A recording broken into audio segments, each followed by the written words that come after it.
Agents of Damned is a podcast intended for adults, featuring mature content that includes but is not limited to cursing, swearing, vulgar language and themes, depictions of sexual themes and ideas, and potentially triggering depictions of depression, alcoholism, horror, and emotional and verbal abuse. Listener discretion is advised.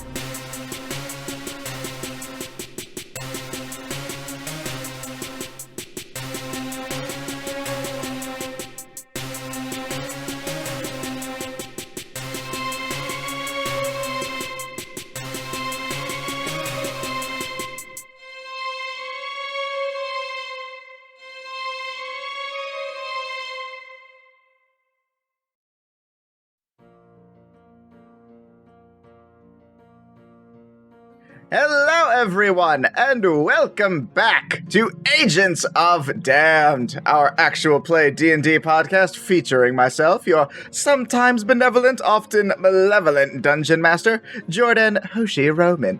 And as always, I am joined by my fellow players. Hi guys, I'm Katie and I play Saith. Hey everyone, I'm Christina and I'm playing Wintera.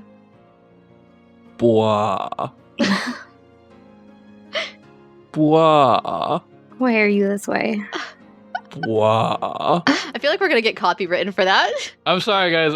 I'm sorry. I forgot I need to translate because that was in alligator language. We'll have subtitles, don't worry. I was saying that I'm Drew McLean and I play the good Dr. Arlo Aegon, sponsored by alligator language. I was so afraid what you were going to say. No. We have danced around the House of Mouse too often to go that direct. We have danced around the House of Mouse, torches lit and cannons pointed at us. Seriously? I mean, like naked around a bonfire, pretty much. Like we're all just wanting all eyes on us with the House of Mouse shit. For all the wrong reasons. Yeah. All right, give us that recap, buddy. Please. Blah. Last time, the agents continued their ways through the trials. First, they befriended a pair of Grey Renders, shocking both Rothgar and the DM alike.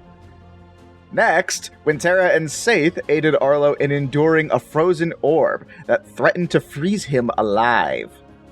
Next, the group had to individually face off against deadly storms, gaining new abilities in the process. Finally, they were given a choice between a connection they had made more recently, or a responsibility they had given to themselves. Each of the agents chose the bonds that they had formed, and were engulfed in a bright light, as the true final test was about to begin. And thus, we resume our tale.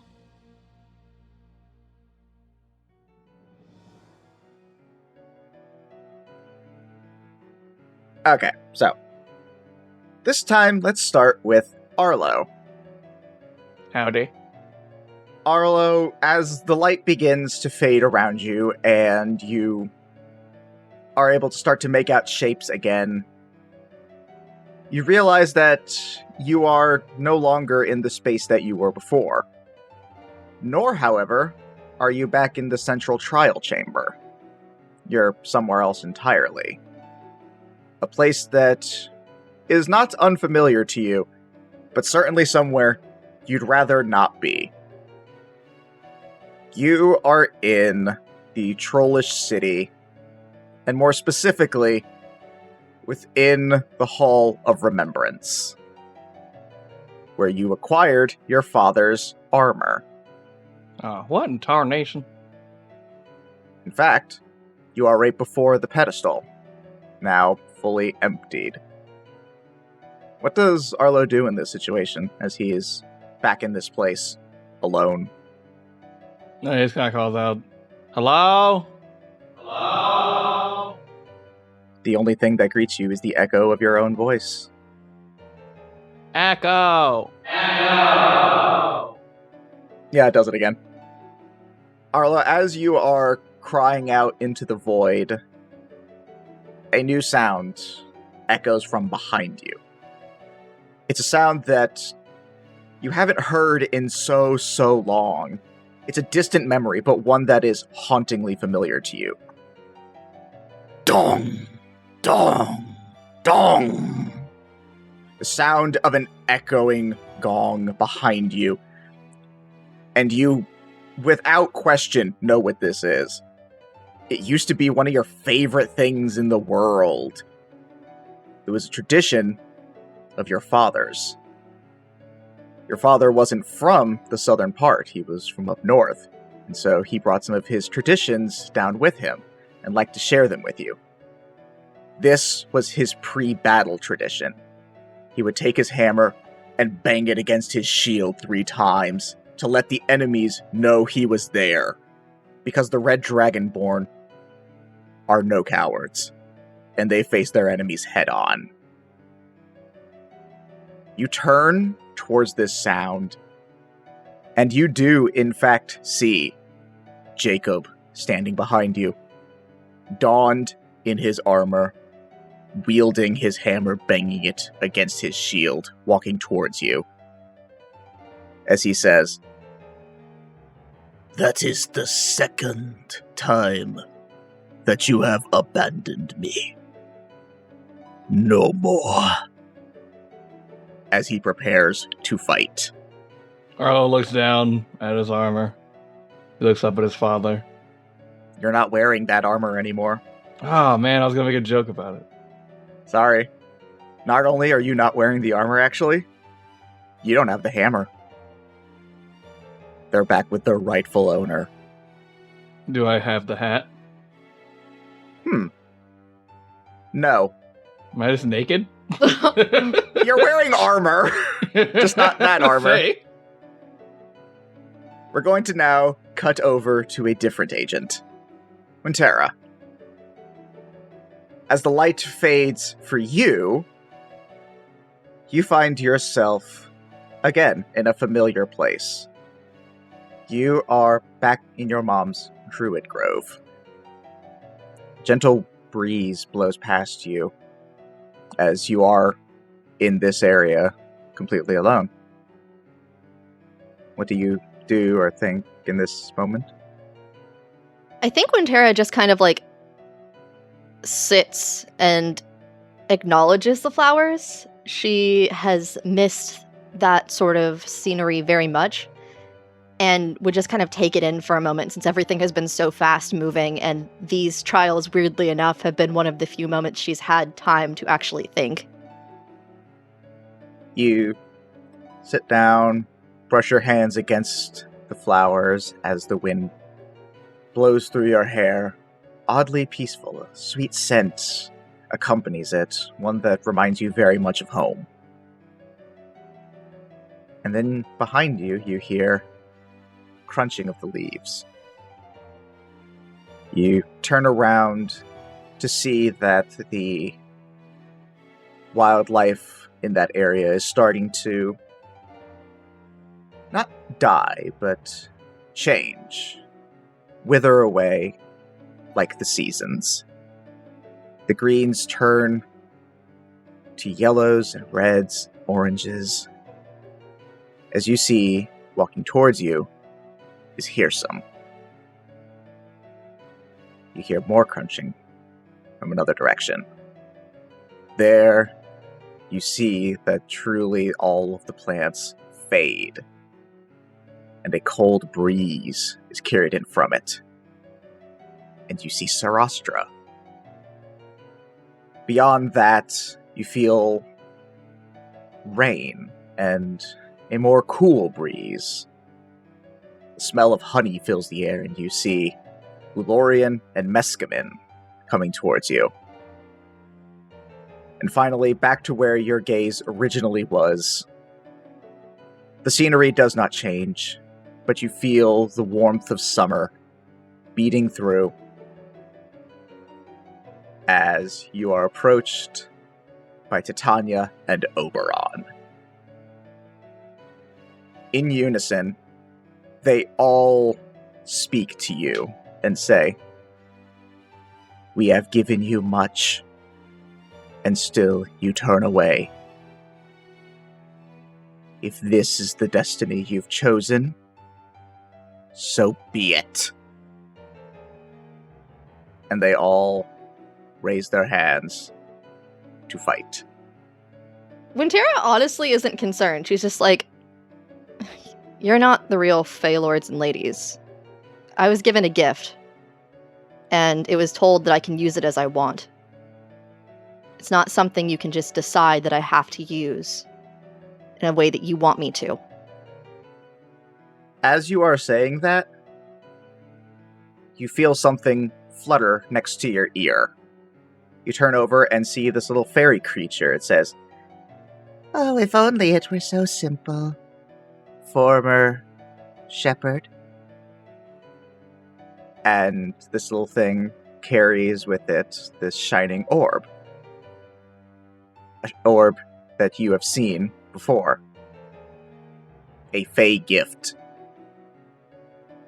And like a string snapping under tension, you feel your connection to the Fey is severed. Saith. Oh, yeah, you're lovely. Let's go. The light fades for you, and as with the other two, you find yourself in a familiar place. Unfortunately, it is not a place that holds many happy memories. This place is dark, damp. No natural light coming in, but your eyes adjust all the same. There are huts scattered throughout, a few of which are a little bit more familiar to you. One, because for a long time, this was your home. And the other you recognize more immediately is the one you hated going to the most. It's where your grandparents lived. You are back in the underground city of the Ethereal Shroud. There's no one around at all. No former members. Not even a rat scurrying about.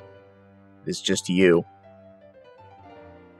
What does Saith think or do in this moment? Home sweet home, I guess. Alright, Varus, can you hear me? Nope, okay. Taken away from me again. That's fantastic. No, I made my choice. If I walked away from him and he's gone, that's on me. Okay, alright, She's gonna go towards her hut. Her old hut. Okay. And you walk over towards your old hut and you enter it, and it's exactly the same as it was the day that you left. Not much that was ever really there to begin with. It was just a bedroll that you used and a few trinkets that you gathered while you were allowed out for brief moments on assignment. Trinkets that you got to remind you of the outside world and onto something to dream of.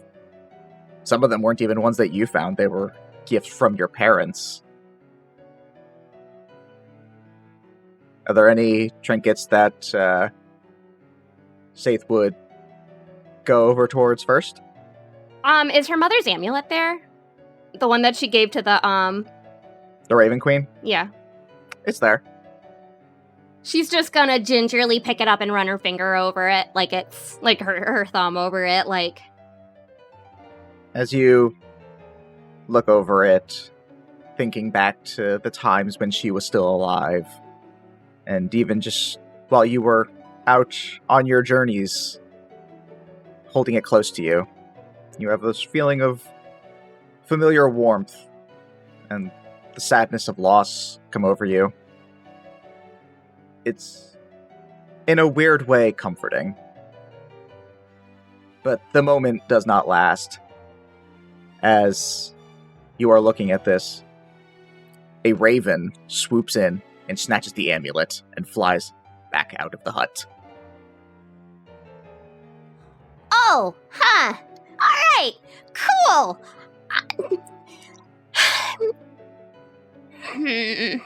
All I want to do is go home and make out with my boyfriend. But you know what?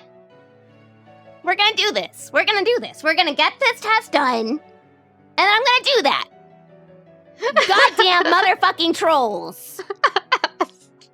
No one can keep safe from her booty call. No one! God damn it! I am gonna follow the raven. You run back out of the hut and follow the raven. The raven is actually flying through the caverns, away from the village, and a route you recognize. This is specifically the way out, back towards the surface. As you are following it, you eventually see the light at the end of the tunnel, as you know a field is awaiting for you. However, you don't see it.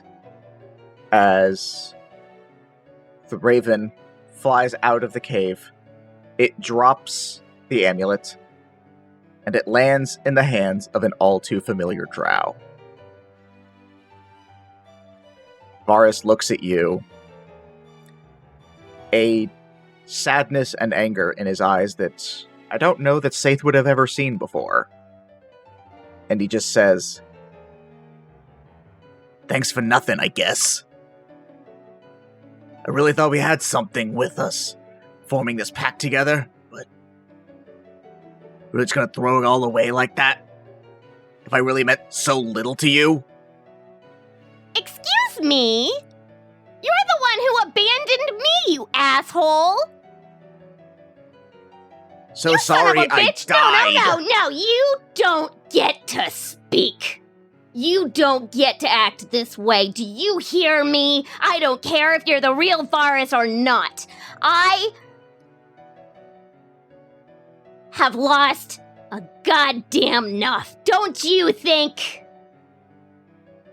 Not yet. And you see the raven descend back down. And it lands on the ground. And you see it rise up, but not quite to the level of a bird. Oh, that's not fair. I can't fight a god. Come on, I can't fight a god! You can't make me fight a god! As the raven reaches up beyond the height of Varus, you don't see beyond the black shroud donned in feathers of this person. But as you quite clearly have deduced, this is, in fact, the Raven Queen. They're gonna make me fight a god. Everyone, roll initiative! Hey, at least you have a god. I have to fight the entire fucking court of the Fae. Oh, that's fucking rare. I rolled a 9 Oh my god. on a 1. Oh my god. 7. That's Wow. not good. Nope. Dirty 20. Well, at least one of you is rolling acceptably. We'll see what happens. That was on the metal dice you got me. Hosh, this guy's going in prison. Yeah, stop using those dice immediately. You're not going to use DM gifted They're dice anymore. they're channeling my wicked nature. Wait a minute, yes. Jordan, aren't those the dice I saw you, doing a ritual and cursing them earlier? You son of a bitch. Yes.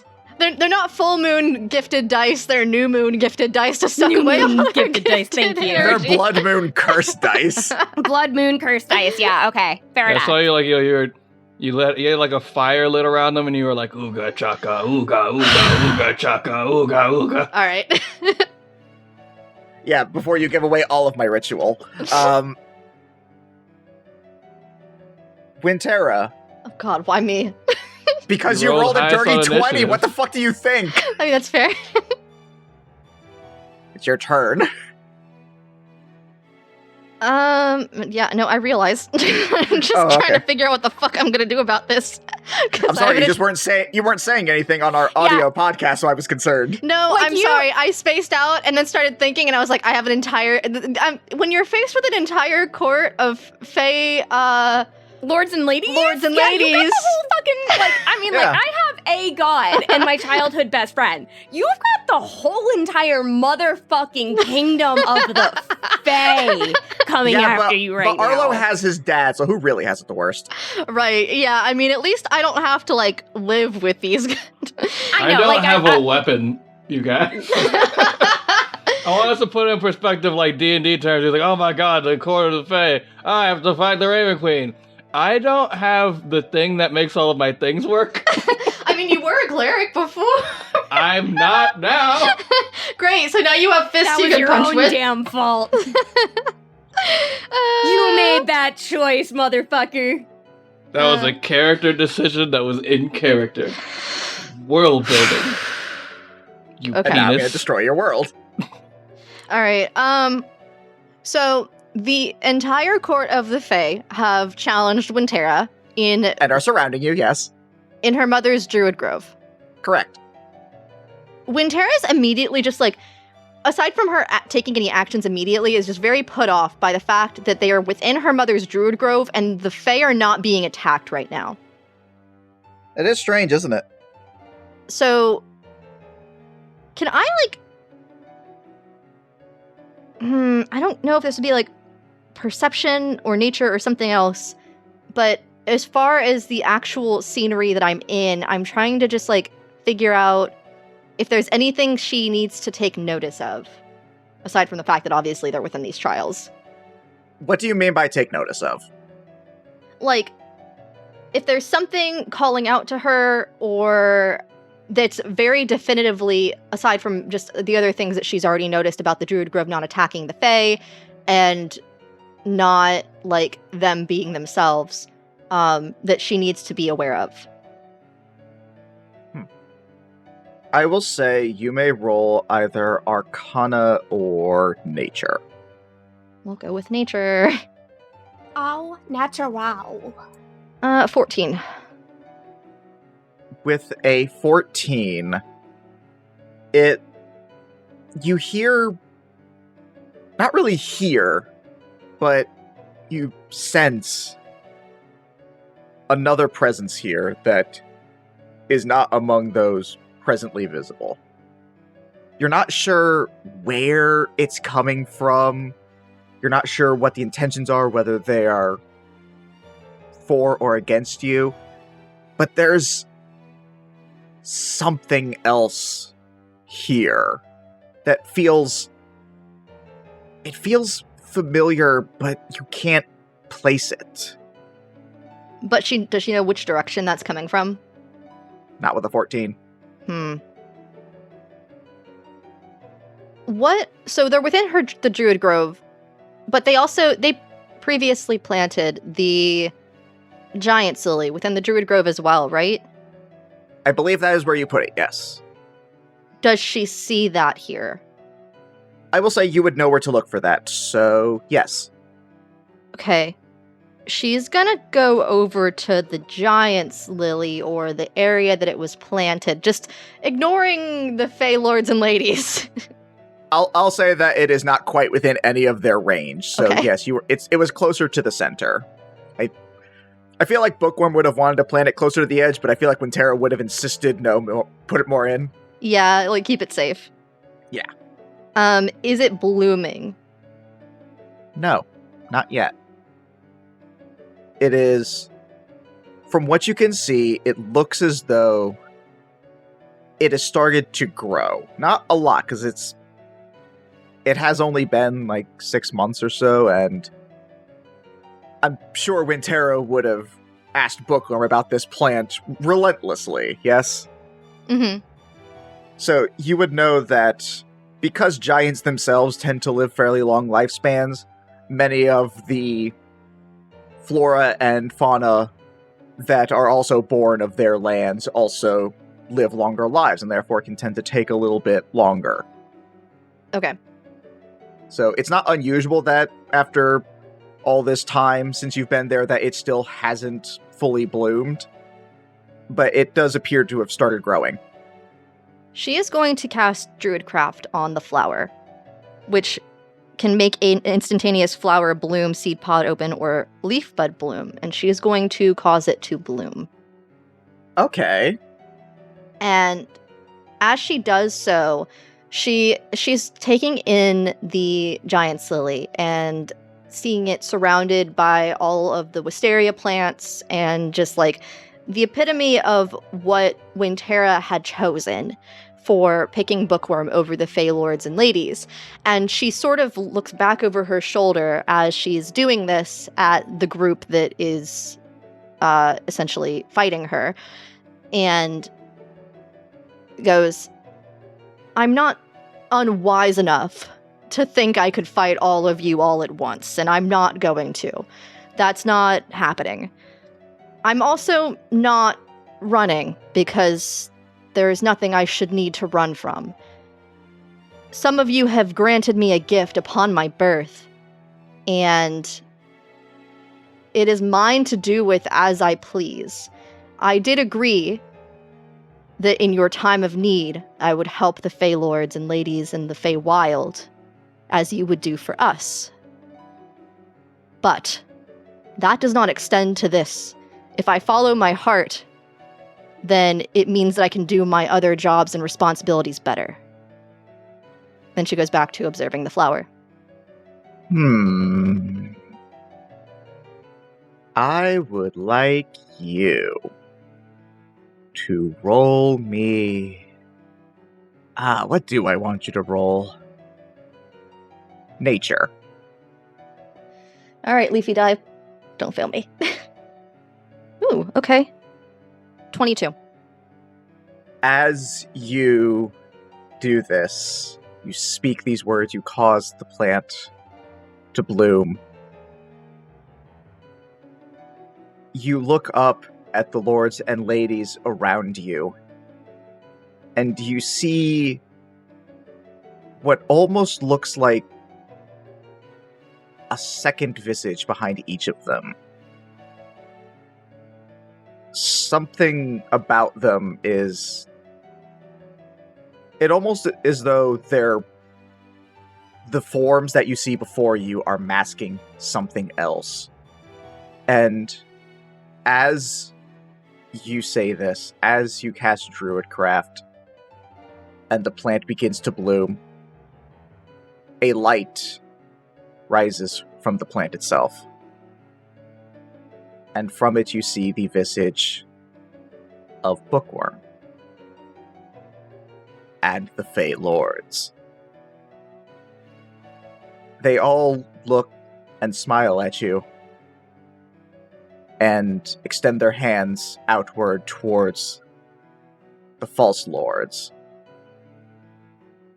This light carries itself on a powerful breeze, and you see the false visage of the lords and ladies that were surrounding you fade. And it is you. The versions of you that you see, once again, all speak in unison and say, There is darkness within you. One wrong step, one moment forgetting who you are and why you fight. We will take you. They then turn into this dark aura and force themselves through the scar born of the curse placed upon you by Ash. And while you do feel this darkness, it feels familiar to you. But not in a way that's concerning. More that this has always been a part of you. Like nature, you've had to find balance with it.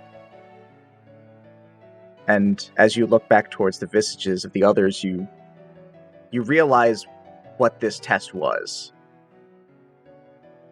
It wasn't about choosing one over the other.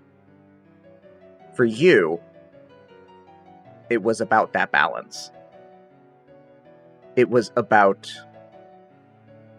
choosing what was best for you, but also what it was that you really wanted. And they were one and the same. your promise that you made to the Fey Lords, it doesn't have to be different than being with Bookworm. It can all be accomplished. And with that, the world around you fades. Saith, it is now your turn. What do you do? Saith is just gonna look at the Raven Queen and Varus, and she's just I'm tired. I'm just tired. Don't you think it's time for me to be a little selfish for once?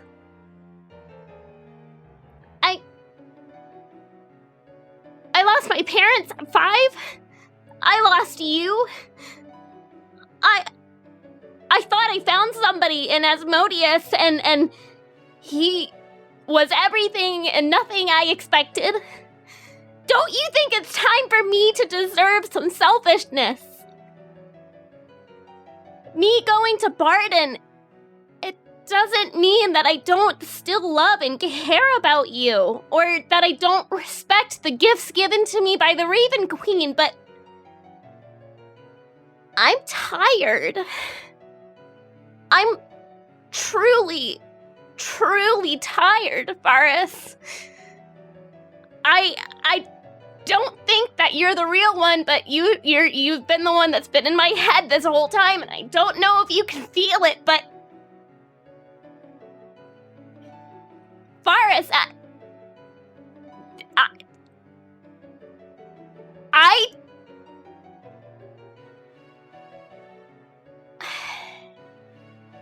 there have been so many times where I just wanted to end it, you know? Like, just not... I'm so glad I made it to Damned. And I'm so glad I got to meet you, and I'm so glad that I got to take on the Raven Queen as my god. Because I'm tired of everybody telling me how I should act, how I should fight, how I should kill. And I just want to be selfish for once.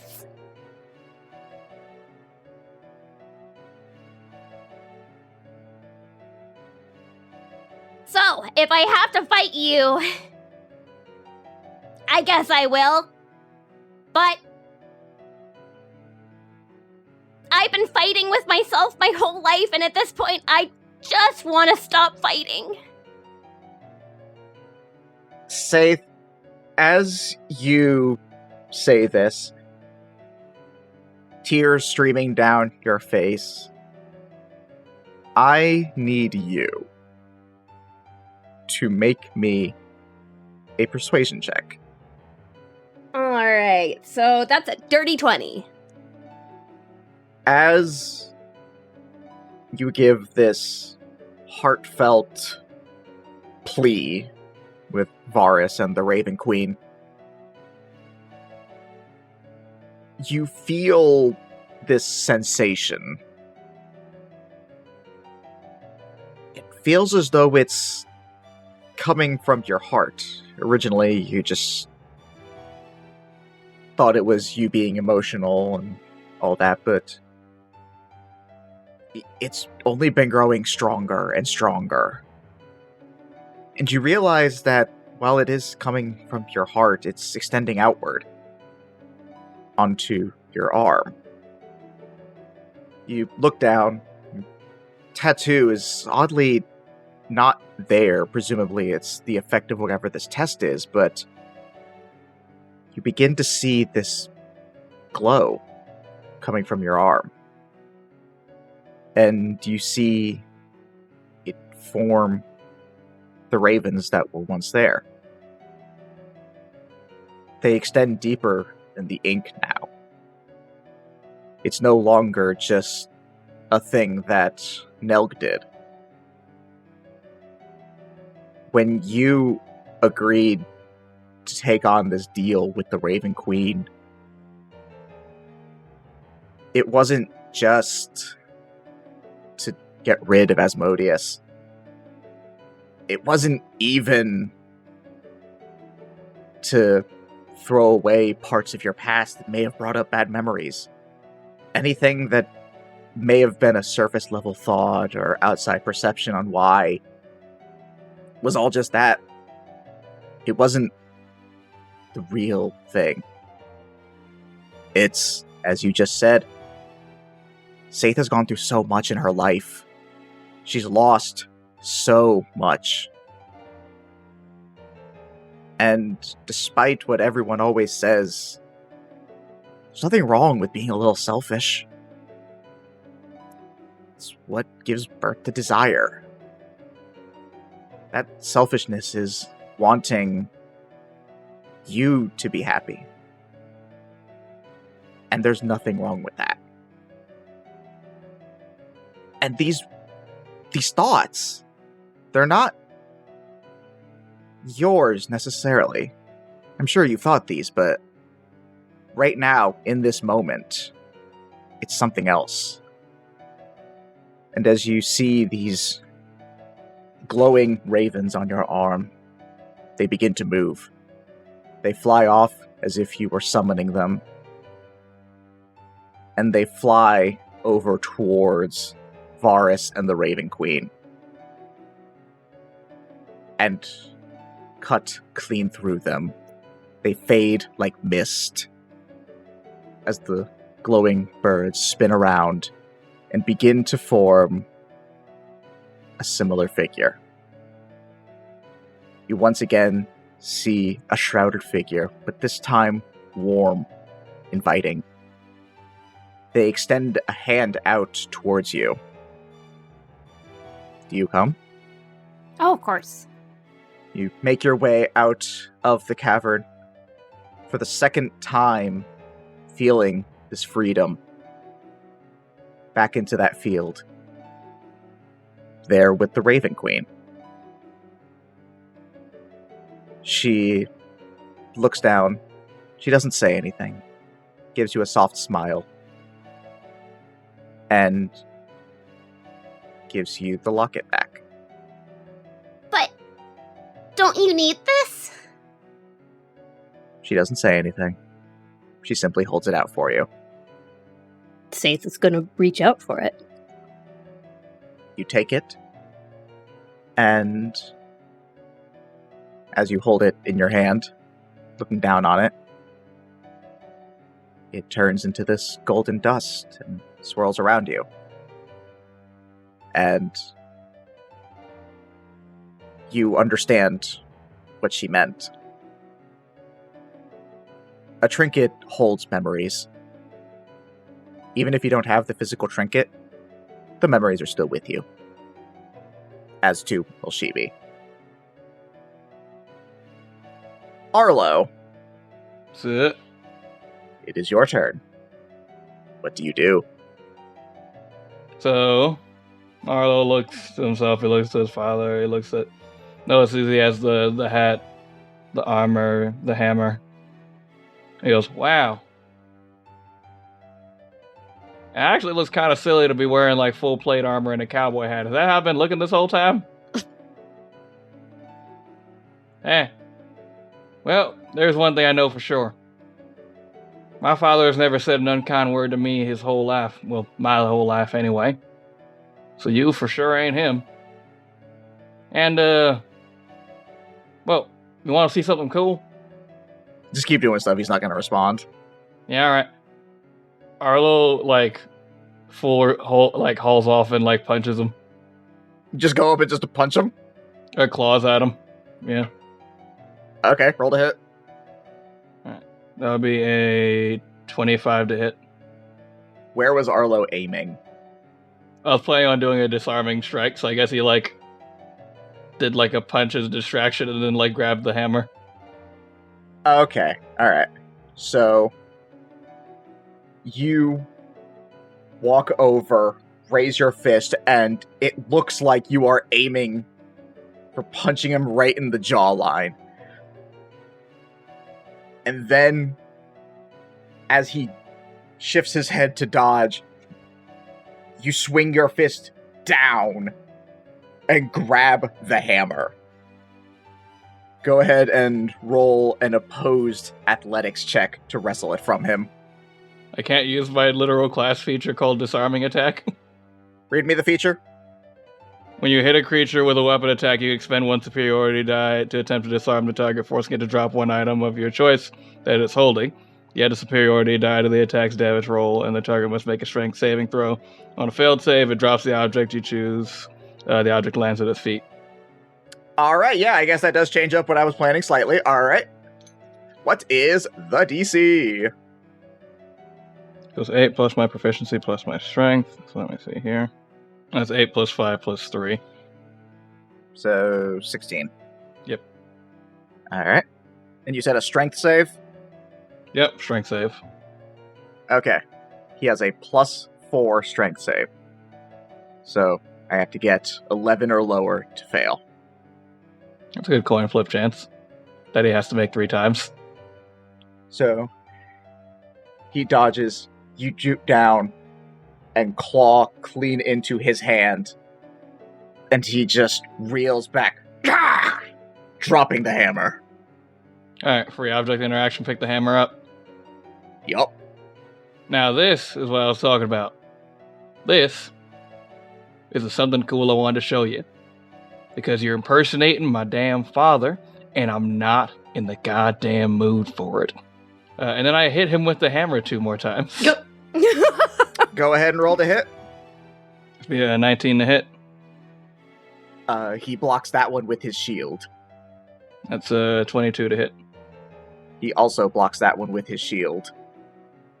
And bonus action, Hunter's Mark. Okay. Yep, you have successfully marked him there. And that's it. Alright. As you do that, he reels back and just leers.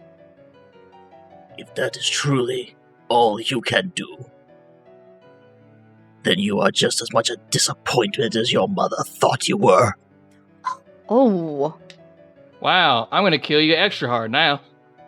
Damn. I was just gonna do you like a regular death. Now I'm gonna like now it's gonna be bad. Why'd you make it bad for yourself, bud?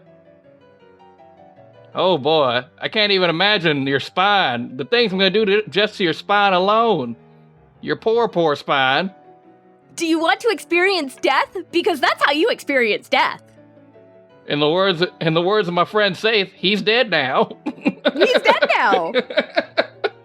That's actually from the He's band dead Steam now. Powered Giraffe, but Oh, see, I've been wanting to ask you because I cannot for the life of me figure out where you've been like getting that from. Like, he's dead now. yeah, it's the Steam Powered Giraffe song, After show. After Ice show. Cream Parade. We'll After talk about show. it in the after show. After show. Yeah.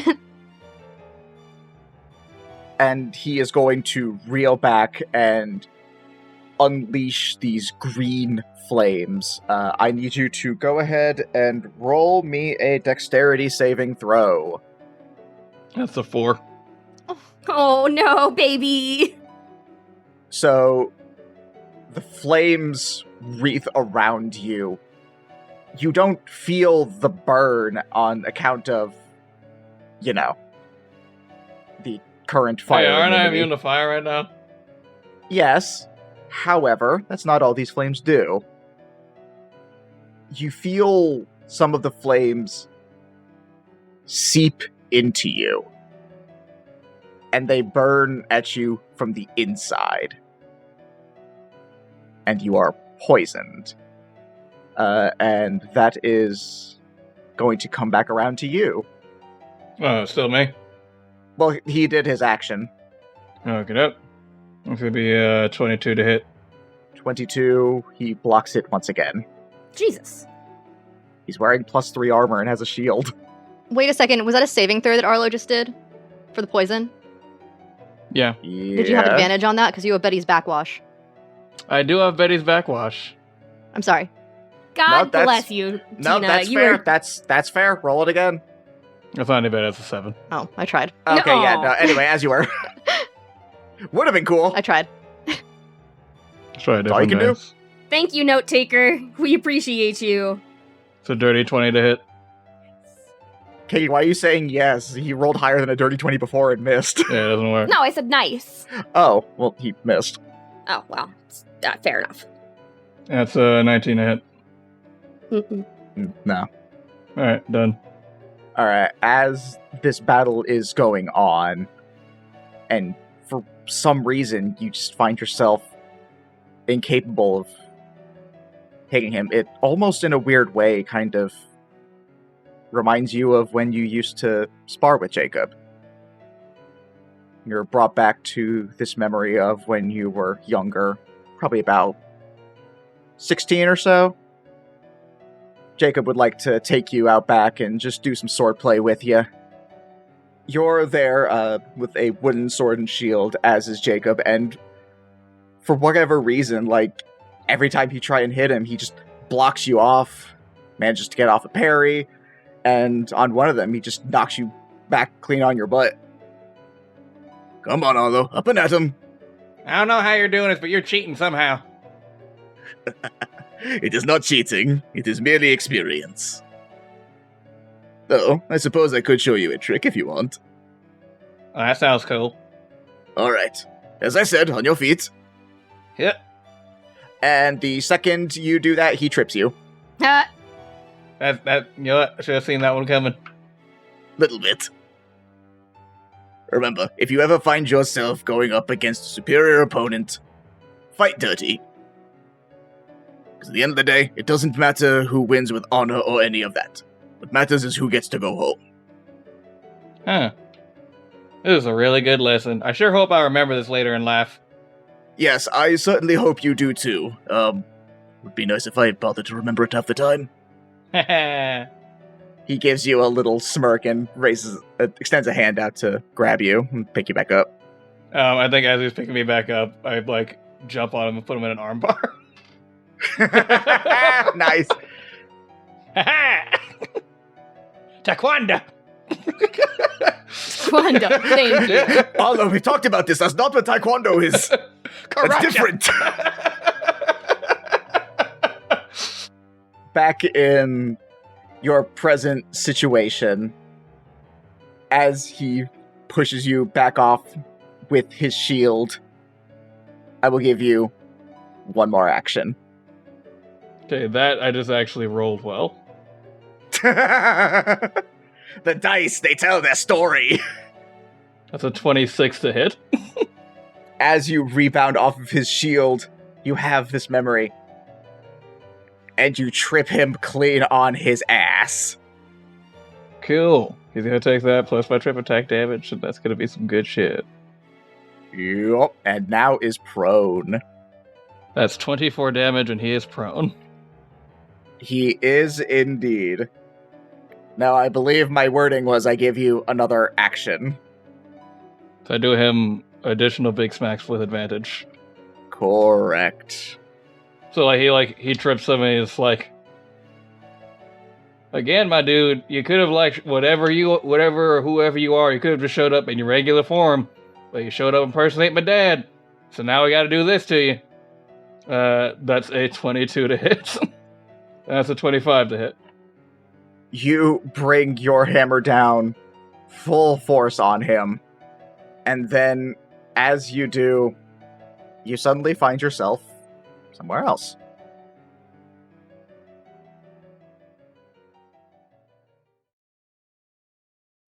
This is somewhere you do not recognize. It's very bright. It takes your eyes a minute to adjust, and then eventually start to recognize a light oscillating ceiling fan up above. Few, actually. Couple tables nearby, all nicely set with silverware, salt shakers, bottles of ketchup. And as you are sort of taking in your surroundings, this, what almost looks like an angelic kobold comes up to you. It's like, hello, sir. Welcome to TGI Fridays. May I take your order? Oh man, I haven't been to TJ Fridays in a hot minute. Wait a minute, I was in the middle of a trial thing. Why are we at Fridays? And not from this little creature, but next to you, you hear, I might recommend the sweet tea. It's pretty terrific. And you look over and see Jacob Long, the real one. Hello, Arlo. Dad. You going to keep the man waiting, or are you going to give him your order? Just Go on, we have time. just water's good. All right. And he floats off. It is now just you and your father. Did you see me fight that dude that was dressed like you? Dressed like me is a bit of a stretch. It was sort of meant to be like the darkness within you or something. I don't know. I kind of only briefly got the idea of it. Nice trip, though. Thank you. It was I learned it from watching you, Dad. I learned it from watching you. I told you to stop referencing that. That was stupid, and we don't need to talk about it. Have you been since everything? Oh, pretty good. Mostly just spend my days up here on Mount Celestia. Oh yeah, have you met Bahamut? Couple times. Yeah, what is his deal? Shit's fucked here. The gods have been weakened. There's not much they can do. I know, but still, he needs to get his shit together. Damn. Believe me, it is not a lack of effort on the gods' parts. What Bishaba did caught many of them off guard. Those that weren't surprised were already sort of sucking at the heel, if you will. Bahamut was one of many who was blindsided and been trying to do what he can, but the power balance is off. There is not much that even the gods can do. Oh, then I guess I was right. We gotta do this ourselves. How have you been? Oh, thank you for asking. I've been very bad. I want to ask you why you did it, but I know why you did it. It was the right thing to do, but you still left me behind. Arlo, let me ask you something. If I had gone back and the trolls invaded, and something had happened to you, you think I would have been able to live with myself? No. Or if something had happened to your mother? Oh, yeah. So,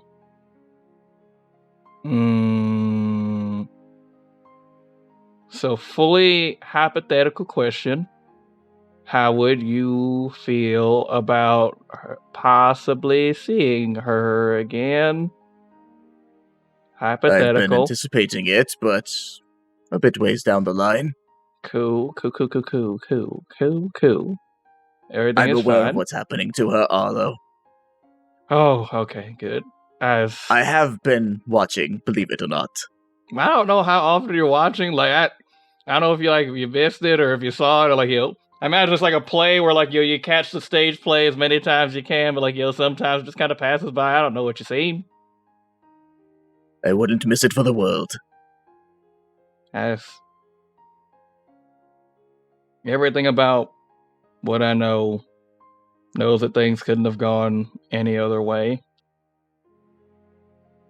And yet I just can't help but feel that I failed you somehow, or that I could have done something different to prevent you dying. If one person could have made a difference in that battle, I'd have had someone else stay behind. The last thing I would have wanted would be for you to die a martyr along with me. Your mother's barely handled it as it is. I can't imagine she would have done well losing us both. I'll take a second to think of what would happen if they both died, and his mind just is a picture of just all of the Dragonborn kingdoms on fire, and he's yeah. He points to you and is like, I recognize that look. Yeah, that. So yeah, that would have gone poorly. I am sorry for having to do what I did. but giving the chance, I would do it again. What if this is just like then, where there's nothing I can do? And what if I lose Mom too? We're not on the best terms.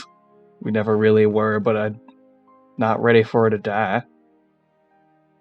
That is a difficult question.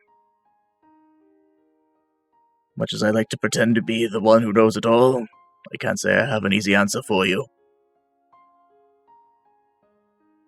But I will say this. Komodra is one of the most stubborn people I have ever met in my life. Accurate. The idea that something like an incurable disease would stop her seems maddening. And I see a lot of that in you as well. You got her stubbornness for better or for worse. But like with her, it's how you use it. Stubborn is just another word for determined. And I don't think you're the kind of person who would simply stop. You haven't so far. Well, there was actually a brief period where I did, but I appreciate the sentiment. Everyone falls down. What matters is that you picked yourself back up. Thanks, Alfred. And I you mean, had some Dad. good friends to do it. What? You know what? That's fair. I walked into that one. I'll give you that. Yeah, it's like that that Parchment comic. Bat. No, go Bat- ahead. Yeah. Bat. Man of the Bat. Oh, yes, right. I remember that was one of your favorites, Man of the Bat. I was always more of a Man of the Super fan personally, but... It sounds like he's just like a building super. Arlo kind of like reaches up and like has him out and like kind of scratches his head and realizes he has the hat back on. And he kind of goes like, I actually just, was this earlier today or like, was this yesterday? When I got the armor? This would have been the same day. You guys didn't take a long rest between trials, so... Oh, wait, no, you did take a rest after getting it, though, so... I guess, yeah, it would have been yesterday, you got it. So Arlo Asimai like reaches up on his head and like kind of like scratches at it, but like you'll realize he still has the hat on, kind of like you. He picks it up off his head and goes, it was literally just yesterday that I realized this technically isn't even my hat. How do you figure? He puts it down on the table and he goes like, you always wore this hat. Or at the very least, like, you did when I was really little. I don't know why, but you stopped after a while, but I think you just gave it to me when I was young and I was worried about being able to make something of myself or be my own man. Yeah, I think there's baby pictures of me wearing this thing. Yes, that's some of my favorites. But ever since then, I've always had it. Can I tell you something? What? That feeling that you had when you were so unsure, so nervous. That's why I gave you the hat. I knew you liked it. And honestly, I felt like it fit you a little bit better. I got this when I came down to the Golden Kingdom, just because I liked it. It didn't hold much sentimental value to me. It was an icon of the people that I had come to live with. But I'd always adored all Dragonborn, regardless of lineage. But for you, it meant more. For you, it felt like, at least as far as I could tell, seemed to feel as though you were taller with it. And you look better standing tall. Arlo looks at his father for a bit. He says, this is like a heavenly or like celestial TGI Fridays. I can like order literally anything, right? I mean, as long as it's on the menu, yeah. I want to call like the waiter back. Oh, yeah, sorry, here's your water. I know it took a while, but you guys seem to be having a moment. I need one more thing, and I whisper into the waiter's ear. I think we can do that. Weird request, but, we can manage. Cool. When he leaves and he comes back, he has like a new cowboy hat, but this one's like a little different. It's a little bit more Arlo. Like I don't know the ins and outs of cowboy hats. The brim is a little bit crisper. And The anatomy of the cowboy hat. You know what? The We're gonna make it anatomy of the simple. This is cowboy a hat. black cowboy hat. That's how it's different.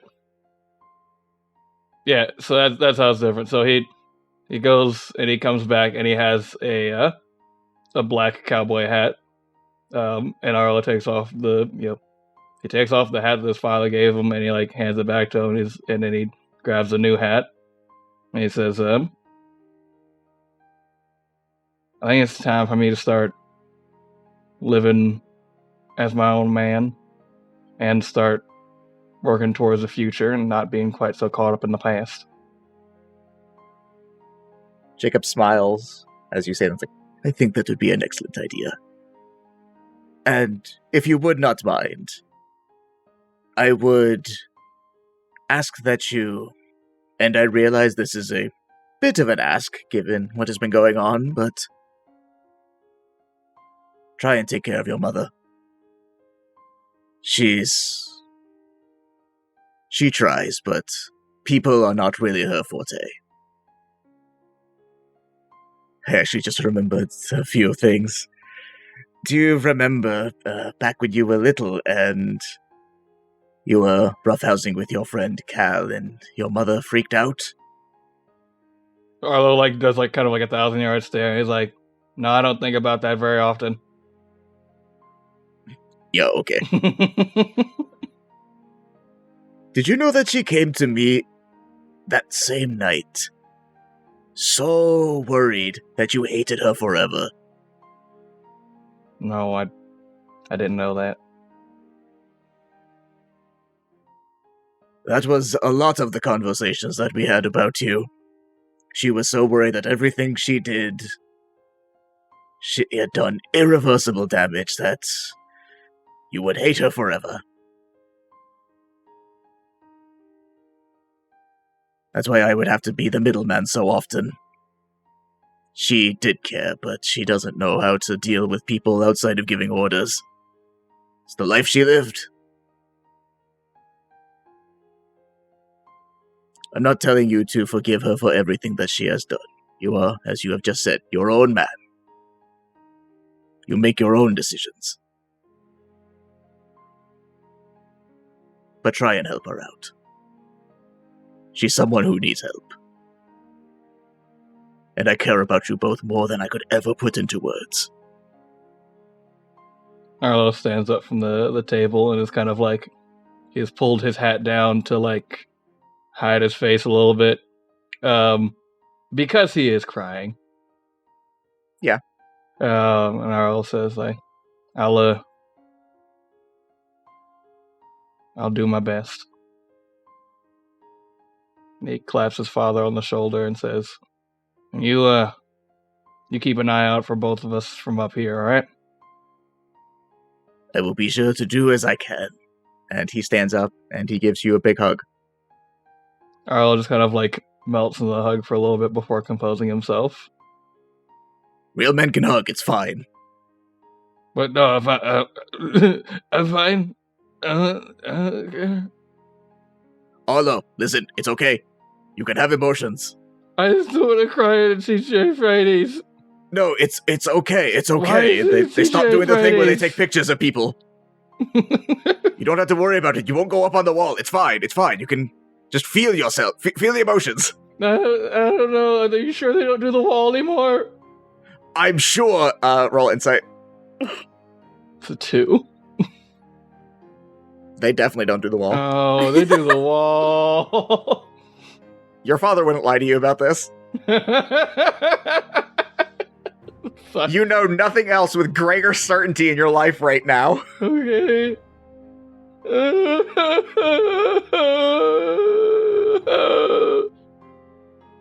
Gnarl just kind of like lets it out, unbeknownst to him. Like the waiter has slowly pulled up a Polaroid camera. It's just been taking fully. shots from them. This is gonna be my magnum opus. Oh, God. You're gonna go in the center of the wall for all to see. We're gonna make posters out of this one. TG Half Fridays, emotionally reconcile with your dad. Oh yeah, I remember those commercials. Anywho, so with that, the light begins to envelop you all, and just before you are brought back, you just hear, Never forget. I am proud of you, my son.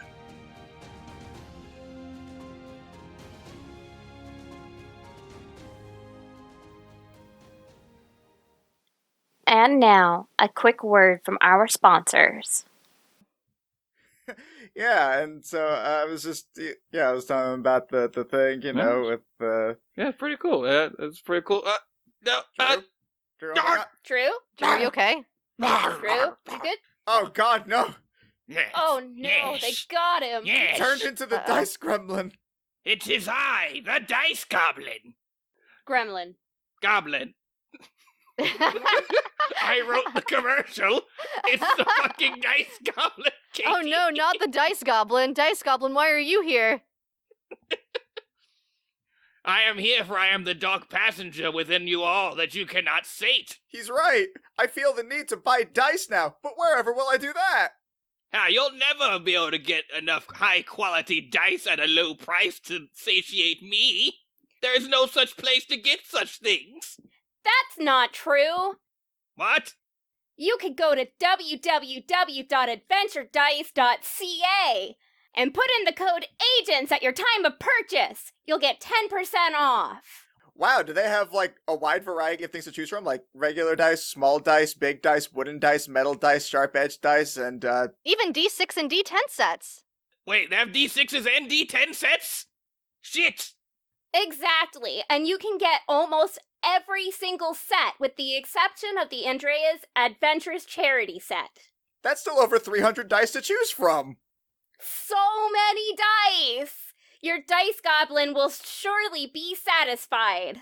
Now, with all of these dice available, the Dark Passenger has been sated and I am vanquished. No!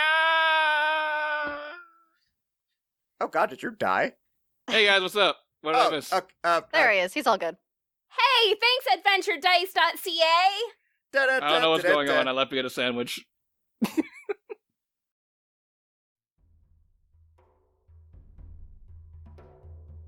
As the light fades for all three of you, you find yourselves back in the main chamber. Rothgar is standing there with the two Grey Renders, as they couldn't come into that trial for obvious reasons. Hey, I see you guys came out. Are you emotionally in one piece? When Tara holds up a finger, she pulls into her, like, Arlo's bag and pulls out one of the whiskeys. No. Is that canned whiskey? Can you Yeah. throw me one of those? Please? When Tara does. Please? Doesn't even let Arlo do it, she does it. It would be nice if you guys asked. That's about right. Yeah, okay. Rockar, you got any more of that mirth weed I lent you? No. Alright, so we're all emotionally, physically, and mentally destroyed. What's next? A break, preferably, but I understand if we can't. I mean, I'm doing just fine. Arlo has very clearly been, like, crying his eyes out and is wearing a new hat. Your eyes are so puffy. Say That's this the same from- way. Say this the same That's way. from Action. Those are that's Action Puff. Action search cry. When Tara Action shifts Search. and she hugs both of them and she just starts sobbing. Oh, baby! Do they all just have like a sub puddle pile? Yeah, sob puddle pile. We just kind of like collapse on the ground, just like kind of hugging each other and crying.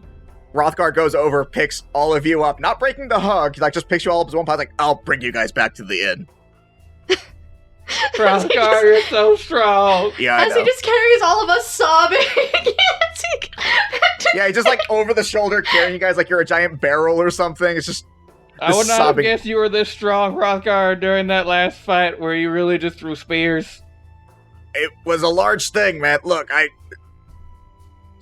will put you down. Alright, it's fine. I think you're very strong, Rothgar. I respect you. I'm actually pretty comfortable up here. No, I'm not carrying you guys around like this. I'm bringing you back to the inn. Okay, Rothgar. Yeah, so he brings you guys back to the Backstabbers Inn, specifically to your rooms, and plops you down just on the floor. Lays several towels down around you guys. I try to hold on like a cat. I try to hold on like a cat that doesn't want to be put down. Like, no, come on, get off. Come on. No.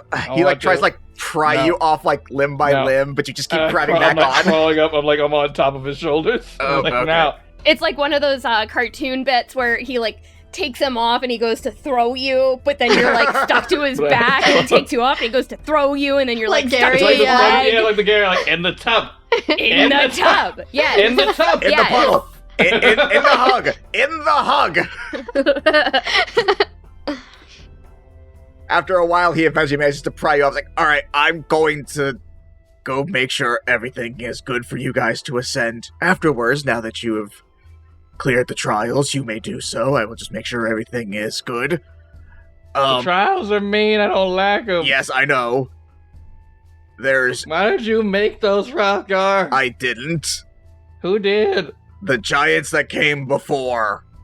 Tell them that they are fucked. They're- They're fucked in the head. They're dead, but okay. I'm going to write a very sternly worded letter. It won't go I'm to gonna anyone, leave they're them dead. a kelp review that has 0 stars. That's not a thing, shut up. Kelp reviews. It's the system of sea hags that tell us if things are good or not. Kelp reviews. Kelp All right. reviews. God That's why Big damn Betty's is it. so highly recommended. Now that you've added the flavor, I'll allow it. Yeah. Rothgar, when do we have to be back? I mean, I don't know how urgent y'all's thing was, but once you pass the trials, you guys have, like, permanent pass access to the up there. Just, I'll go let your friend know that you guys are good. Oh, We need to take a long rest and then immediately go. If we have time for it, then yeah. Yeah, no, I'll go let him know. And he just, like, very quickly, like, leaves before Arlo has a chance to grab onto him again.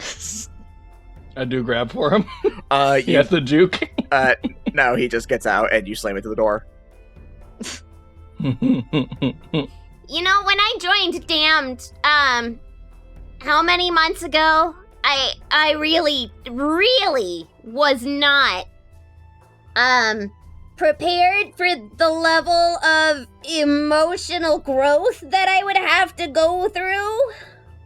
Yeah, this has been more emotions than I've ever felt in my entire life, and I felt a lot of emotions so far in my life. I've also been hurt a lot more than I think I ever have growing up in my forest, but that is fine, I guess. I mean, it's not fine, You did literally die. That was a whole thing that happened. I'm glad you're not still dead. but me too.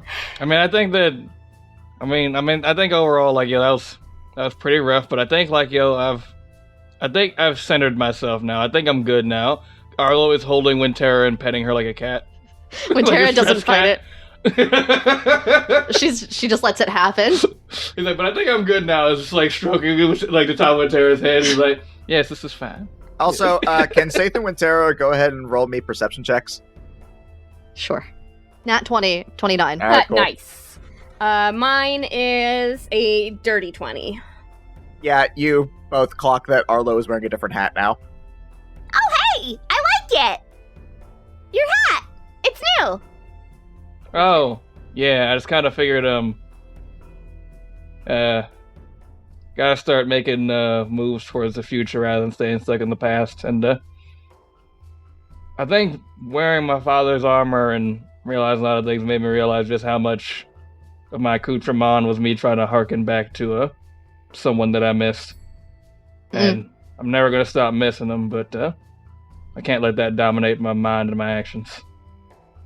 So, clear head, new thought process, new hat. Montero sighs as Arlo says that. She's like looking up at the hat as he's petting her head. And she's just like, I do like the hat. It's suiting to you. How does Polly like it? Oh my god, I forgot to introduce Polly to his grandfather. Polly was not there. Polly, and I lift up the hat. Polly is like, Polly is so confused. He said, "Wait." Polly, I'm sorry, I know I changed the hat. What Polly is acting like is a cat after a move. Oh, baby. Oh, baby. Oh, sweetie. Where like the scent is vaguely familiar, but everything else is new, and so is confused. Oh. I put Wintera down and I switched to Polly and to start stroking Polly. Does Wintera act jealous? Wintera just looks like when you stop petting a dog and the dog is like wanting you to pet them, but also not.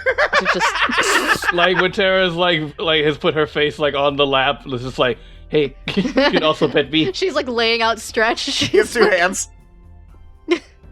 I am petting Polly and also Wintera's head. Yeah, I don't know what it is about this in particular, but this makes me feel so much better.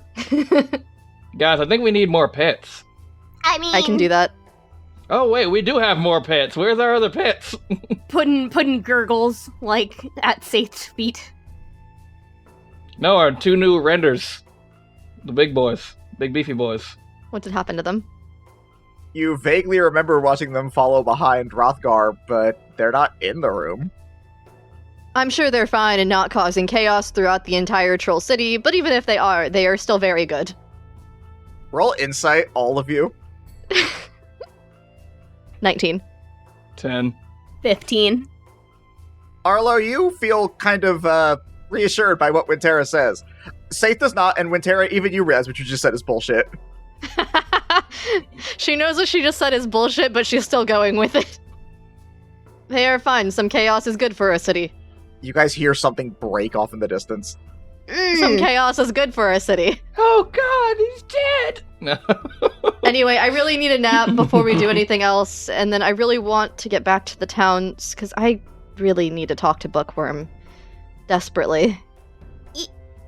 Yeah, I feel that, but not with Bookworm. Her own booty call, if you will. Listen, he doesn't have a very Say, what good do we say booty, about but telling us about your levels of moisture? what he doesn't have in the booty area, he makes up for Think very carefully, because I did roll for the front too. all in personality, because he also is not very impressive in the He's got very small feet. I don't know if I'm going to tell her yet. I guess I'll see how the first part of that talk goes. But I feel like both of us have been ignoring each other and definitely need to talk.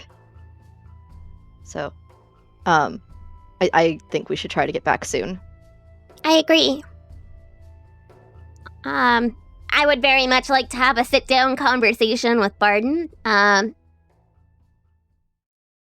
I think I'm gonna retire after, everything.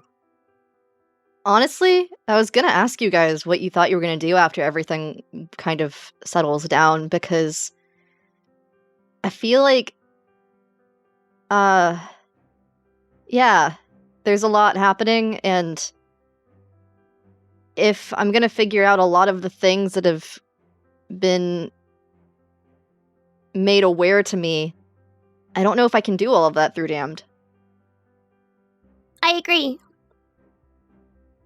I'm of a similar yet different mind. Working with the new Dragoons has made me think that Damned has a good idea, but needs to expand its purview. So, after all this, what I was thinking was I was going to start making moves to expand out Damned and do what I can on that front. Because stuff like this shouldn't happen, and we need to prevent it from happening again. I mean, that's why this organization was made in the first place, was to try to stop these things from happening to begin with, so... I think as an organization, again, it had the right idea, but it's been, I don't know, it's been too small scale. These teams that we have are great for responding to things in the moment, but it needs to be more like a guard force or like a military. Patrols, large outward influence. Departments, not just Departments. the one that we have, but what if Ryan wasn't the only leader? What if Yeah, what if there were multiple headquarters all around? exactly? I mean, there's all the different planes, too. Considering... Season 2 and Season 3. Agents of Damned International. Agents of Damned Interplanar. Whoa! Agents bad of Damned outward expansion. No, wait, Agents of Damned outsource. Outsource. Agents of Outsource. Damned outsourced. Welcome to Damned, the Fey Division.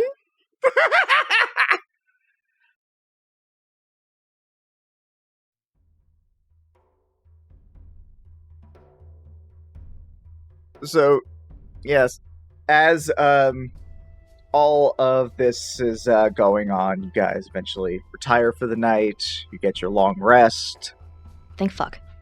Because I needed it so bad. So many spell slots lost. I'm out of all of my things. Not I anymore, was you're getting not. so low on spell slots. I was like... Safe has her regular nightmare, and in Arlo fashion, this time ends up punching the circus guy in the face because she's just fucking over it. It has been a long goddamn day. You actually don't have the nightmare. Oh, I have to, Ooh, no more nightmare. For the first time in who knows how long, you don't have it. Because you emotionally reconciled. And also we killed that guy. and also he is. I mean, Yeah, you but guys the other definitely three are killed that still guy. out there. Potato, potato. That's fine. Honestly, like, whenever we're trying to intimidate someone, we could just casually be like, remember that time we beat, like, several genies to death? Yeah, that was a lot of fun, actually. I remember that very well. I also remember the 400 souls that I have in my little book here. Yeah. The last one we made him grant us a wish, and then we killed him anyway. So, as morning comes, you guys hear this frantic knocking at the door. No room service. It's me! Open up! What, bro? When Tara begrudgingly goes and opens the door, like, total... Like, you know when you have, like, bed head, Uh-huh. but bed fur? Bed fur. Bed body. Your whole body is just like Bed body? You open the door to see Kespa there. It's like, oh my god, wow, you need a brush in the West Way. Right, wait, no, hold on, What? hold on. Back Oh. to this road. Here for a reason. Shit, oh no, What? your mom's awake. Shit. Do you rush out with her? Yeah. well, obviously. We're all Arlo's just gonna doing Arlo's doing like the anime protagonist thing where like he's running out like in the middle You of have getting the ready. piece He of has like a toast in piece your of mouth. toast in his mouth. He's got a God piece of toast in damn his it. mouth. When Tara's handing out jerky to all of them. You have jerky in your mouth. All right, so Kespa brings you guys through the town. Fair amounts of destruction seen throughout, but you know, you guys decided not to worry about that, so whatever. I whistle for the dogs and they join us. They do. One of them has a whole person in their mouth. Hey, drop it. Drop it. Drop it. No. It throws them. Bad. Oh god. All right, everyone, let's cheese before that person like asks for insurance information or something. They regenerate, it's fine. Oh yeah, I forgot about that. So you guys make your way over towards the shaman huts. And as you enter the tent, you do see that Commodra is awake, but she doesn't look like she's fully there. Like, she's awake, but I would say with your medical experience, Arlo, you could recognize that she's a little delirious. Oh wow. Hey mom, how you feeling?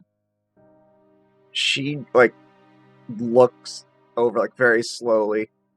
And her eyes kind of, like, squint a little bit. Like, Jacob? Oh, no, we had a whole thing about that. Nope. As you say that, she like squints harder to take a close look at. Arlo, how'd you? That armor. It's a long story, and I don't want to take up time telling it. Listen, you're very sick, but we're going to go and get a cure for you. I just everything you did made things difficult between us, but you never ruined anything forever. I need you to know that, okay? She looks up at you, and tears begin to well up in her eyes. But she has this look of confusion. She's like, but I thought you said I already lost you. I was mad. And just because I'm worried about you doesn't mean we've worked through everything or that I've forgiven you, but it also doesn't mean that everything's lost forever. Hell, you can lose things and find them again. Happens all the time. I mean, all those times you lost your reading glasses, I mean, hell, you'd tear the whole house apart. But you'd find them. And when this is over and you're healthy, you'll find me again, too. We'll find each other. You sound a lot like your father. He always knew the right thing to say. Yeah, I wonder if he felt like this all the time, too, because I'm really ad-libbing and flying by the seat of my pants whenever I talk. He was. Some of the things he used to say didn't make a lick of sense. I think one time he told me he was like sucking at the heels or something. Now that's not a real saying, but he said it anyway. But he always knew how to take care of you. Far better than I ever did. I'm grateful for that.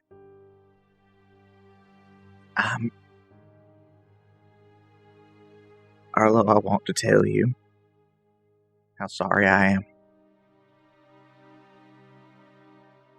I don't know if I can yet. I don't know that I truly believe what I did was wrong. Because I know that even if it wasn't right, I did it for you. But I had a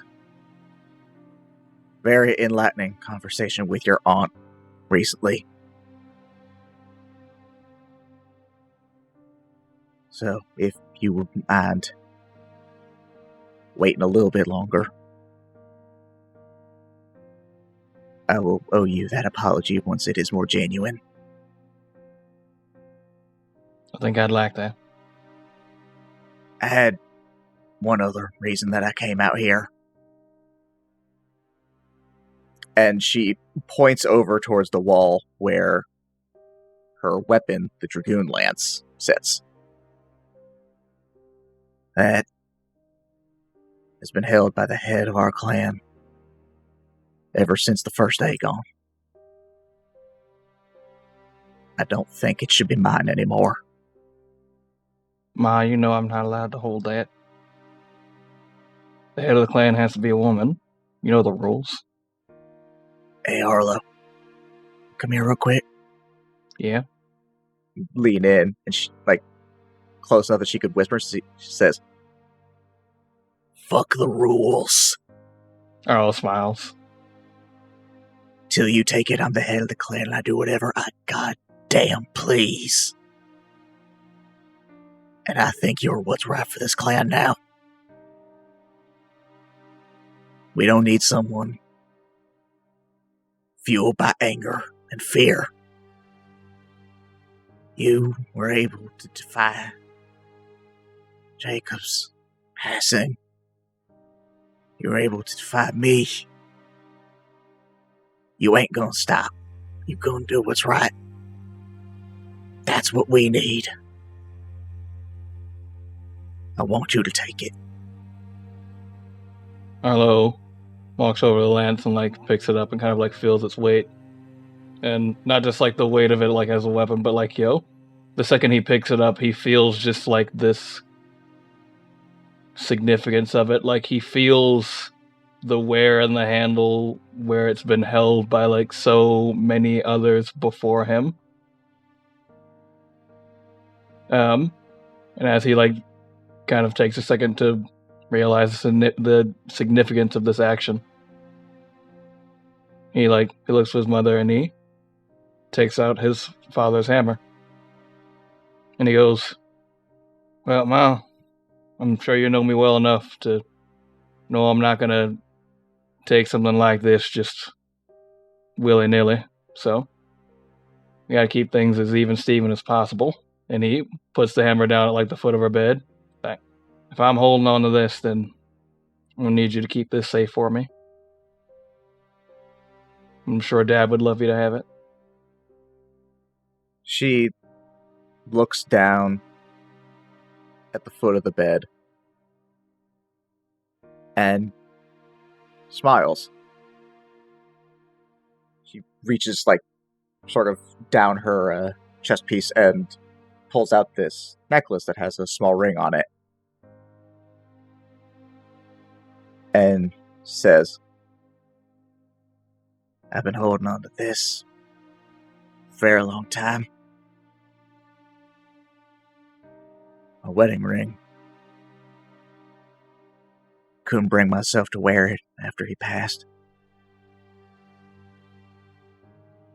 Even then, he was a real cheeky son-bitch. She looks up at you and is like, Read Dwarvish? I do. I can read it. Come here.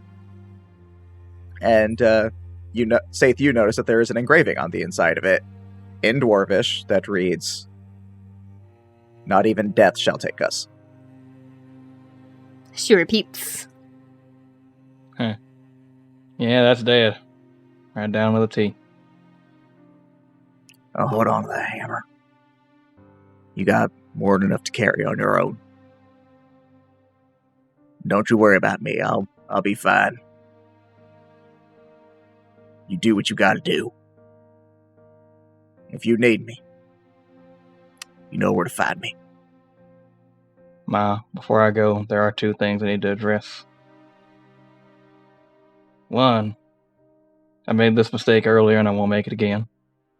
He lifts up his hat to reveal Polly and goes, "So this is your grandson?"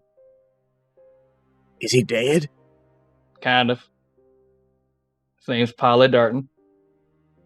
If memory serves, the last time Polly saw your mom, she had just knocked you out, and Polly did not like her.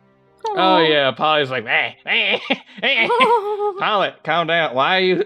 Calm down. Wah. Chill. Wah. Wah. Wait, wasn't that the thing that... Oh. Yeah, I guess that explains a lot. I'm sorry, he's just in a mood today. I'm going to put him back, but yeah. No, we've met. That's ominous. Yeah, we met. Oh, yeah, you did knock me out that one time. He's probably real pissed about that. He's not take kindly to that. I will offer you an apology for that. I don't know what came over me then. Arlo calms Polly down and then holds him close to her, and Polly looks at her and kind of sniffs her a little bit, and then licks her on the face. Don't feel much like I deserve that, but I'll take it. And the second thing, Ma, I need to address. Could I borrow your scarf? What? Your scarf. Why? The one what turns into wings and whatnot. Oh, I mean, I guess it don't do it for that long, but... I know, but it feels like I don't know, we're heading into like danger, and I feel like the optional power of flight might somehow like come in handy at some point for somebody. Don't you already have that? I mean, yeah, but I can't make other people fly. Huh. She looks over at y'all and's like, Any of y'all can't fly? Me technically. Wintera can't fly. I mean, that is defined by which form I am in and if I'm on something. yeah, I'm about to say, Yeah, but you Wintera can't has like fly, though. 20 forms of flight. The druid has the most. I've got a form of flight. I've got Spectre. I've got a beautiful little raven. Hippogriff. Very timidly, you do hear Kespa's like, I technically can't. Oh, see, there you go. Kespa can't fly. Alright. And she removes the scarf, hands it over to Kespa. Kespa's hands are trembling. Oh. Oh, I forgot to tell you, Kespa's like a fangirl. That's not what it is. Just shut up, Baka. I guess I can take it. Thank you. And she takes it like very quickly, stands up like very straight, like very tense, and just like turns to you like, so I guess we should get going, huh? Like we gotta figure out what's going on with the prince and that thing there. Yes, that. Right, all of those other things that are we going got on. plenty of time to hang out for a little while and like you know, talk about how embarrassed we are about how we just. I don't know what you are talking about. Let's go. She walks out of the tent.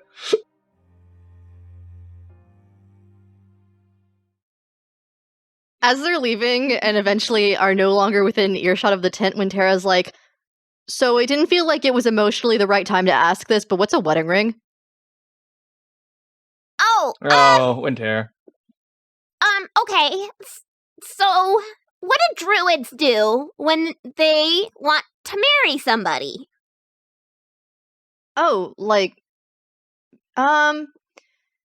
it kind of depends on the person, I guess. I mean, I think my parents had, like, crafted various items for each other. I mean, my dad's not a druid. They just, it's the thing that we do in our forest.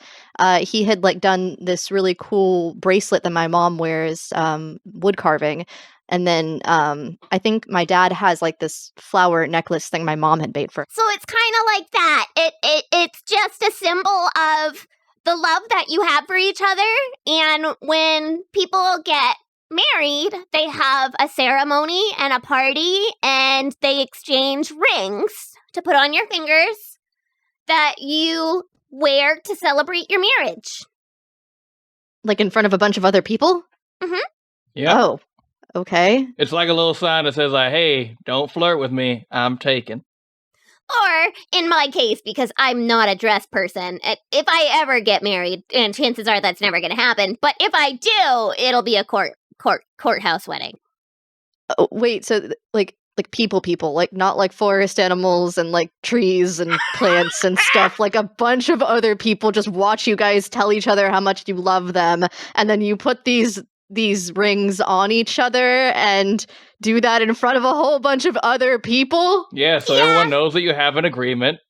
Okay, so this is like something that everyone that's not like grown up in a forest knows about. Pretty much. Yeah, I mean, probably. it's a pretty sentient being ceremony. I don't want to say human because it's not just humans that practice it. You can say humanoid. Yeah, if you're asking, like, your Humanoid, bookworm does okay. probably know about, like, wedding rings and wedding ceremonies. Thank you, Oh boy, I disembodied can't voice wait from for the that ether. question. Although, Wintera, look at me. Yes. Look me in the eyes. Yes. Do not Okay. ask her Uh-huh. about it. Why? Because it's a stressful question to be asked in a relationship. Wintera, I see the look on your face. You're giving me the look like you're going to do it. Don't. Wintera, look, well, Wait, no, Wintera, so you can't even ask Wintera? them if this is something that they want to do in the future? You just kind of have to you, ask them and hope Wintera, they you say need yes? to wait a certain amount of time, What? and then you can start asking about it. Too early, and it is weird. Yeah. So like, I wouldn't go home, for example, and say, "Pardon, marry me." Like that would just be like entirely too weird. We've only been dating for a couple of weeks. He probably would, though. He probably would say yes, honestly. Okay, so what's like the Aw. normal amount of time that you are supposed to officially be not courting, dating someone before you ask them? Like minimum a year. See, I've never been one to like be in a fully fledged relationship. It's always just kind of been sex. So, It sounds like there's a lot of rules about relationships when you don't live in a forest. Yeah, it's a whole thing. Honestly, we should like loop Cal in on this when we get like a moment to say it, like, because Cal's married and he's like he's usually my friend I go to for advice on things. I did not listen to him for a lengthy period of time during college though, which showed. Anyway, but yeah, Wintera, seriously, don't ask about it. I will not ask about Bookworm's feelings on marriage. Okay. Wait, when Tara looks down at her Pendleton ring. And Pendleton can't do it either. Does that mean I'm married to Pendleton? Yeah, no, actually, that when Tara's like looking at the Pendleton, she's like, wait, so like, is this any ring or is it like? No, it's a special ring. It goes on a special finger. It's not this finger. No, What finger have did it on you your put middle it on? finger. I feel like Pendleton's ring probably only fits on her pinky finger. It's a pinky ring. no, you would wear it on your. God, what are you, your- a fucking mafia boss? It probably he's a tiny person, right? So it probably only fits on her pinky finger. That's actually probably valid. fair. That's fair. Yeah, no, it's not on your pinky. It goes on a special finger called your ring finger for marriage. The finger is named after the item. I Yep. mean, That's how important it is. so actually, well, yes, the finger is called the ring finger, but it's also meant to be like this is it connects your heart, right? Like, so it's a heartstring. There's a heartstring that leads from your ring finger to your heart. It's not a real thing. It's not a real thing. That's a thing, but When it's Tara Hey, looks more as a and more medical confused professional, as stop you keep spreading that going. misinformation. So many people are like injecting things into their ring finger, hoping it'll get to their heart and not getting their medicine That's correctly. a real thing. The I wedding know ring it's a real thing that people think safe. It's not a real thing medically. No, it's not. She said that it's not a real thing. it's not a real thing. I It know, is but not- don't confuse Wintera. Like when Tara's face is just getting more and more flustered and confused, she's turned as deep of a shade of red as she possibly can, Arlo's just out of covering confusion. your ears now. He's just like, no, that's enough info for It's you just for meant today. to You got symbolize enough? your love and like, so a ring is round and it never Yeah. ends, right? Okay. Right? So the ring never ends. You put the ring on and your marriage will never end. Well, that's the idea anyway. It Until you doesn't always die. work like Till that. one of you dies. Yeah. Okay. That's the only out you're allowed. But be careful at because both of you are some pretty like high level druids. So really make sure you think about marriage, because I'm quite sure eventually you guys like stop aging. No, we still age, just not as quickly. Well, at the same time, for a lot of people, like till death do us part. That means 100, 200 years tops. Like, just be careful, because you're probably signing on to like a millennia plus thing there. Kespa, have you ever thought about getting married? Kespa has been in a wild stupor since walking out of the tent. You guys eventually got like, huh, what? I mean, I guess. I don't know. Ooh, Casper, do you have a special someone at home? No. So my guess is, with as much as she fangirls over Arlo's family, is that before she met Arlo, Pick your next word so carefully. I'm just saying, you were a fangirl before you thought that he was an asshole. And he is an asshole, but what For I'm sure. saying is, before you knew he was an asshole, you definitely planned on marrying real quick, Arlo. Save, real quick. Okay, hold on, real quick, just real fast before you finish that, real quick, and he puts a big old hand over your mouth before you finish that sentence. Thank you. No. So wait, what do we still need to do? We need to climb the mountain now that we've passed the trials and figure out the whole shenanigans going on, right? Safe fully licks your hand, by the way. I'm useless by now. Why is your tongue so sandpapery? Like a cat. I'm ignoring you guys. So, Kespa looks at you like, well, from my understanding, we can get to the top of the mountain now, which is where whatever that thing was, not Void, is. So we can go up there, figure out what's going on, hopefully find the Orcish prince, alive, and settle this whole issue. Cool. Wait, Kespa, aren't you supposed to get married to the Orcish prince to stop to do an allegiance or something? When in the ever-loving fuck did I say that? I don't know. I kind of have to pay attention when you talk. No! You say a lot of words. I've been talking with him to, negotiate peace, but not based on, a marriage or anything. He's alright, but, not like that. Is he alright, or is he I will punch you so fucking hard. There's that tsundere energy again. And it's not tsundere, this is annoyed. Oh my... You're turning me into my aunt! Anyway, as Kespa continues on, I'm pretty sure Rothgar mentioned something about going up towards, the top of the city, because that's apparently where the entrance from the city is, so just gotta head up that way. And she points up, and the layout of the city has largely been such that all the buildings on the edge sort of start out smaller, but then get taller and taller as they go towards the center, with the centermost building going almost all the way up towards the top. And she just points up to that spire, which I'm going to assume is there. So, shall we? I'm gonna call for Spectre. Yeah, probably a good idea. I'm gonna ride on the Peppo. Yeah, so you all make your way over there on your various steeds and mounts. And you get up to the top of the tower where Rothgar is waiting for you. Okay, cool. Glad you guys didn't take too long. I figured it'd probably be a today thing. I was so afraid it wouldn't be, because then I'd just be standing here all day like an asshole. That would suck.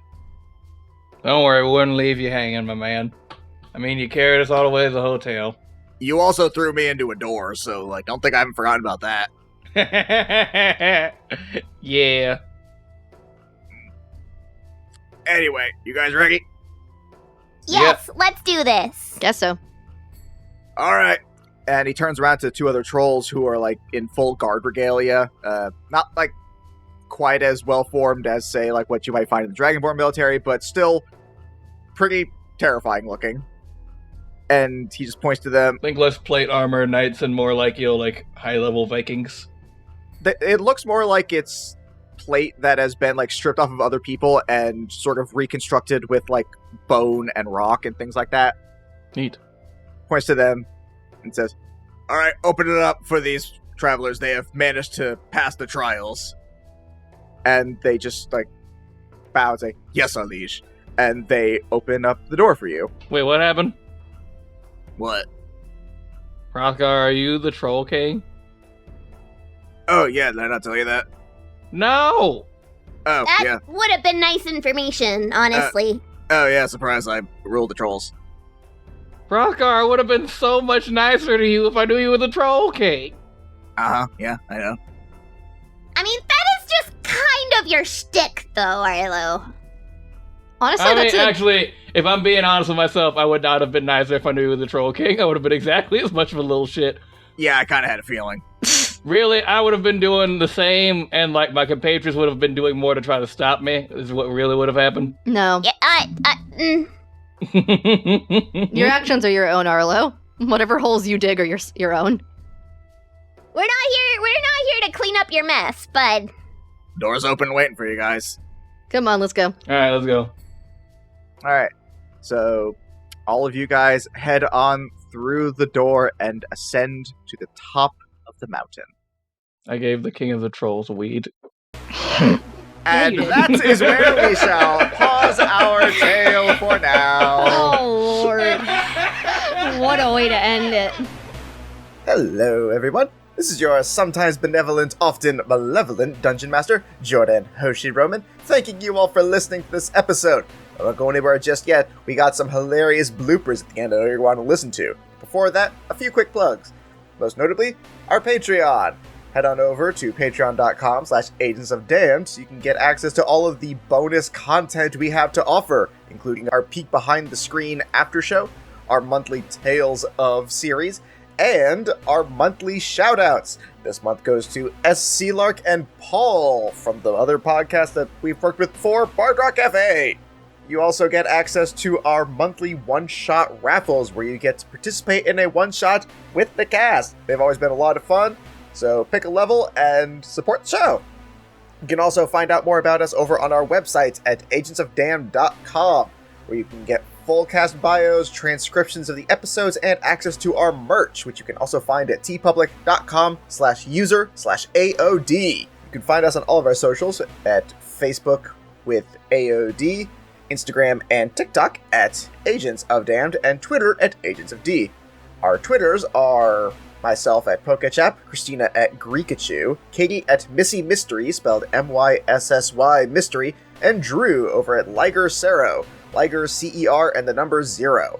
You can also join us over on our Discord, which you can find links to on our Linktree and occasionally on our Twitter, so just keep an eye out for all that. Really fun server, I recommend hopping on. Also, check us out on Twitch every Saturday, or most Saturdays, starting at noon to see whatever we happen to be streaming at the time. It's kind of just a mixed bag of whatever we feel like doing. A lot of fun. Come check it out at twitch.tv/AODcast. Finally, don't forget to leave us a review on your podcasting platform of choice and share the show with a friend. Every little bit helps us to grow and make the show better for you. Until next time. Bye.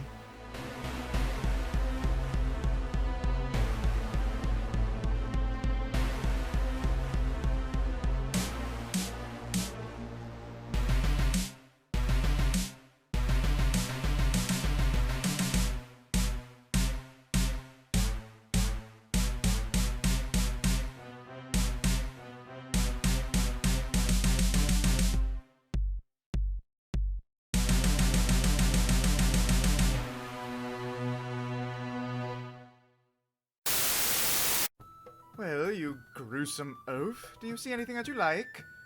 I mean, I guess there's some good stuff here, but I don't know, it's all too prissy for my taste. Yeah, I think it's more like for the everyman and doesn't sacrifice on comfort in any way. I'm going to ignore how hurtful that comment was. Let's see. Something that is intended for any one person, but also is comfortable. I'm going to do something I normally wouldn't do and recommend a competitor. Have you thought about Black Feather Apparel? Who that? Black Feather Apparel is an online retailer that sells a wide variety of graphic tees. I do like me a graphic tee. Not only that, but they also have several hoodies that are equally as gorgeous as they are comfortable. Alright, well, what about like my lower half? I'm glad that my upper half will be nice and comfy, but I don't want my buttock to get all chilly. My goodness, you're so boorish. Fortunately, they also carry several different sweatpants and leggings, each as comfortable as the last. Yeah, I guess I'll go with that. Sounds like a much better fit than your crap. Where can I find them? My goodness, I hate you so much. You can find them at blackfeatherapparel.com. You can also find them on Facebook and Instagram under the same name. Remember, you big stupid oaf, it's blackfeatherapparel.com. Sweating. Back in Neverwinter, Barden sneezes. Barden, what's wrong? I don't know. It just feels like my dream journal full of wedding plans is useless somehow. I feel like all the times that I wrote down Barden Everjoy have been pointless now. Oh, wait, Barden I wrote them in my Everjoy? journal forever and ever and ever with like hearts and stuff around them. I mean, Oh like, shucks, you guys! It's all over my Trapper Keeper. I don't know. I'm actually kind of partial to Saith Still Snow. That's It was too many a- S's. It was a joke. I know. I'm not going to intervene on who takes whose last name in this hypothetical wedding we're not even Although, doing right now. Barden True. Everjoy is pretty cute. aw. Wait, how long did Dragonborn live?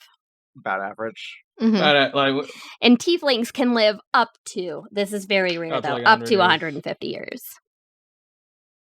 So Wintera is just basically gonna like Saith and Arlo are gonna die long before Terra. Yeah. When Terra is going to watch all of us die. Existential D&D. Yep, We'll pretty talk about much. this more on the Terra after does show. watch all of her friends and family die. Honestly, it's good that she's with Bookworm because Bookworm's the only person who's gonna last about as long as she is. Actually, no, because if they both become high-level druids, then Bookworm would live then longer, so she would have to watch that's Wintera worse. die. Anyway, after show stuff. We should just start cutting this stuff together and like we don't even record an after show anymore. We just cut together all the dumb shit that we like. That we just talk about throughout the show. God, I know. And the after show. Here's all the shit. No, that we that's did too much work for me. No, yeah. As, Casper- Back to the show. as the two That's main all. editors, no. All right. What? See, you hear that? You hear that tsundere energy? It's not like I like you or anything, Baka. Damn it, you took the joke! I was gonna do that! Slut!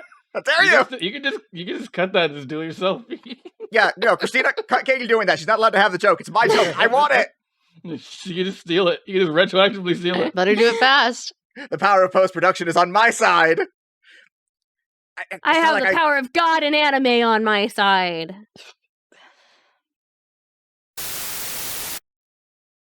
TGF Fridays, let all the big feelings out. TGI Fridays. With potato skins! TGI Fridays, bacon bits are cheaper than therapy. Mm.